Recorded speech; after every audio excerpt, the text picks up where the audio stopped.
Imagination is simply image in motion. And that's the bulk of what we spoke about last episode of Leaders Arise, when we discussed extensively on the need to conceptualize her vision. That's the power of imagination. I did emphasize that leaders must be actors. They must learn to place scenarios in their hearts and in the heart of those that they are leading. I'll be pushing further on that on today's episode of Leaders Arise. I want to welcome you on this life-changing platform. My name is Demola Awoyele. So let's get started. Thank you again for being a part of today's broadcast.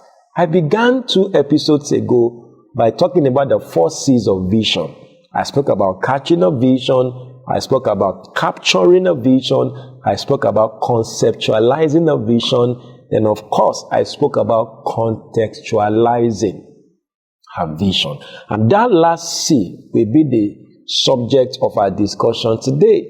How to contextualize her vision. This is perhaps one of the most difficult things for people to do. Until you understand God's vision for your life in context, you won't fulfill that vision, because God's vision is never abstract.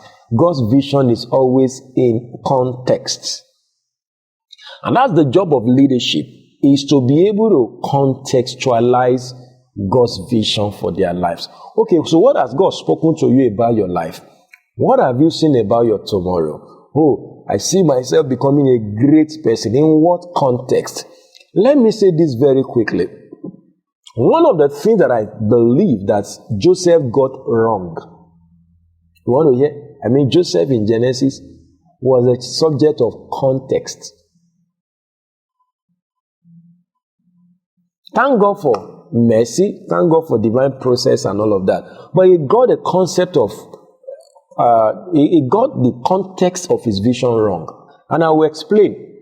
God, he had a dream that the sun and the moon and the 11 stars, they paid obeisance to him.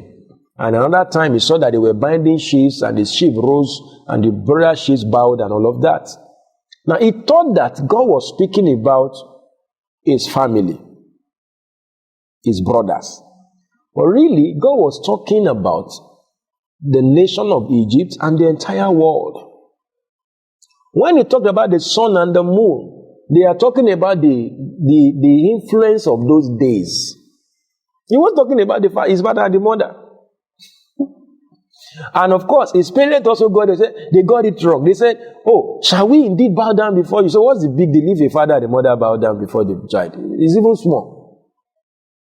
Neither am I saying that children should usurp authority. I'm saying all over the places you see father and mother. Of course, if you're a governor of a state now, in a way, God has given you that leadership, at least over your parents too, one way or the other. All right? They still call you your excellency and all of that. Of course, they are still their son. So that's even a small vision. But as small as that was, they were intimidated. Even Joseph didn't see beyond that. But really, what God had in store for him was beyond his father and mother and his brethren. God saw beyond all of those. Did you see that now? God saw beyond all of those. So the subject of contextualizing vision is important. How does this vision relate to my particular context? Because if you don't get the context right, you can model up the whole thing. Can I say it again? If you don't get the context right, you are going to model up the whole thing. Take for instance, Moses was told by God, or he had this vision that he will one day become a deliverer. But he got the context wrong. The way God wanted him to be a deliverer was to display the power and the majesty of God before Pharaoh and deliver, do miracles, and lead the Israelites. 3 million plus of them through the wilderness. That was a context. But the context he taught was a context of using physical power and might to deliver. That was why when he saw one Egyptian and an Israelite fighting, the Bible said he went to smite or strike the Egyptian and killed him and freed the Israelites. That was his assignment. That was God's vision for his life. But he got the context wrong. So at the other time, when he saw 2 Israelites fighting, he said, "Why are you fighting? You are brethren." And one of the Israelites responded. They said, "Who made you a ruler and a judge over us? Do you want to kill us or kill me the way you killed the Egyptian that day?" The Bible says at that instance, he picked race, he ran.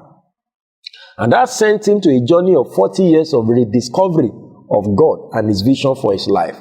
So when God now appeared to him beside the burning bush, God now sent him and said, "This and these are the things I want you to do." He showed him the rod in his hand that he would throw down, he would become a snake and all of that. It was God that redefined that context. And that's where people make mistakes today. They have not allowed God to define the context of their vision. And that's why some people become pastor. God has spoken to you, "I want to use you to change your world." Have you asked him in what context? You may not have to be a pastor. Did you see that now? "I want to use you to rescue Nigeria." And the next thing, they want to go and contest for presidency. No, God may not want you to go and contest for presidency. So understand the context. The vision is one thing, the context is another thing. Because God will always give you vision within the context of his dealings in your life. So learn to contextualize divine vision. Learn to contextualize divine experiences. Learn to contextualize the move of God around your life. Did you see that now? Because when we don't understand context, we make a mess of the vision that God has given us. And I can keep mentioning several examples, several scenarios of context. For example, God has ordained Jesus to become King of Kings and Lord of Lords. And to tell you that the devil understands this power of context, he kept sending people to him. "Are you the king of the Jews? Are you the king of this or that?" Jesus kept using wisdom to handle that because they wanted to drag him to earthly kingship. They wanted to give him a wrong context for his divine vision. In fact, there was a portion of the Bible that the Bible said, when Jesus perceived that they were about to take him by force and make him a king, he ran away. They wanted to give him the wrong context. Can you imagine if Jesus has become the king of the Jews? And I want to speak to those who are vying for position. It may not be the position that you really need. Understand the context of God's vision for your life. Don't go and become a pastor in a hurry. You will realize that if care is not taken, position can limit influence sometimes. There are some things you may not be able to do if you are a pastor. And there are a lot you can do if you are not a pastor. But you are a born-again person, kingdom-hearted. But so who told you that you've got to be a pastor to fulfill God's vision for your life? Understand the context of his vision for your life. That God says, "My hand is upon you, I want to use you." You need to ask, in what context? And I think people need to ask God that kind of question. In what context? I want to use you. In what context? You may not have to resign your job. Maybe there's somebody watching me right now. You are about to resign your paid employment because God says, "I want to use you." Relax. Understand the context. What is the context that God wants to, inside which God want to use me? You may not have to resign your job. Your job may even enhance that vision. But if you have hurriedly, ignorantly go to resign your job, you will discover that you have missed the context of God using you. Let me give you another example. In Acts chapter 1, I think verse 7 and verse 8, we are familiar with verse 8. You know, verse 8 says, "But you shall receive power. After the Holy Ghost has come upon you, you shall be my witness in Jerusalem, in Judea, in Samaria, and to the uttermost part of the world." But that statement from Jesus was in response to a question from the disciples. The disciples asked, "Are you at this time going to restore the kingdom back to Israel?" They knew God was doing something, but they didn't get the context right. Do you see that now? Is that not what we do? We are asking the wrong question. Because when you don't get the context right, you will be asking the wrong question. And it's good to ask questions anyway, sincere questions. Because it is those questions that will redirect our heart to the context that God wants to use to fulfill his vision for our lives. So the disciples were asking Jesus, are you at this time going to restore the kingdom back to Israel? Because they felt that now that you have resurrected, amen, now that all power in heaven and on earth has been given to you, let's start a political revolution. Let us restore the kingdom back to Israel. Let us go and tell those Roman whatever that we are now in charge. Actually, we are now in charge, but the context will be different. It's not about restoring the kingdom back to Israel. It's about releasing people to influence their world because the Holy Ghost has come. So Jesus said, it is not for you to know the time and the season that God has put in his own power, but you shall receive power. After that, the Holy Ghost has come upon you, and you will be my witnesses in Jerusalem, in Judea, in Samaria, and to the uttermost parts of the earth. So the context of that vision is they receiving power and spreading across the nations of the world to bring about the lordship of Jesus wherever they actually find themselves. So they got the context wrong, but Jesus supplied the right answer to them.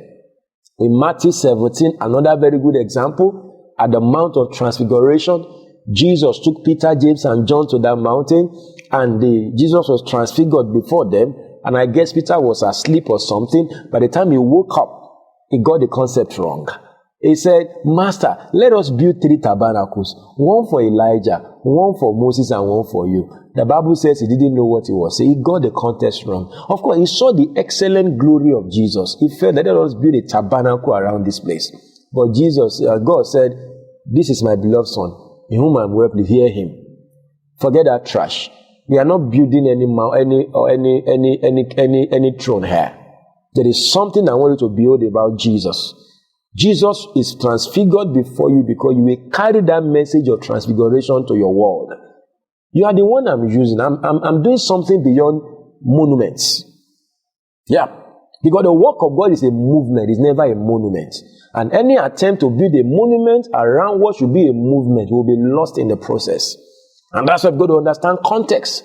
Why building a monument? Why building a throne? One for Elijah, Moses, and Jesus, when God wants us to be the one carrying his rulership wherever we find ourselves. So can you imagine they have succeeded in building 3 tabernacles like Peter said? They will have immortalized, or they will have how do I put it now? They will have made that place a place they will be going every now and then. It will not become another religious center. He's not going there to be worshiping. Jesus said, no. You are going to carry this stuff all around. In John chapter 4, that woman asked Jesus. He said, our fathers worship in this mountain. And you Jews say that in Jerusalem men ought to worship. Jesus had to disabuse her mind and understand the context now. The days of your father, it was a place. But in my days now, it is a person. A person. And when you carry that person, the place becomes immaterial.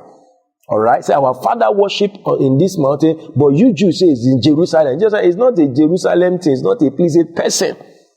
So you will neither worship in Jerusalem or whatever. But the hour will come, and now is when the true worshiper of God will worship him in spirit and in truth, because God is a spirit. And those that must worship him in spirit and in truth. So Jesus had to redefine the context. When we don't understand the move of God in context, we will lose out on the blessings that move carries. I know this last discussion is a little bit complicated, but I pray that the Lord will give you understanding. You need to understand the context of God's vision for your life. Because God's vision must be fulfilled in specific context if you hope to deliver the vision the way God wants it to be delivered. In case you have questions, you have comments, you have feedback on what I've shared today, feel free to get across to me across all our platforms. And help me share this stream wherever you can help share. Till I see you again at the next episode of Leaders Arise. I look forward to another great time with you. Bye for now.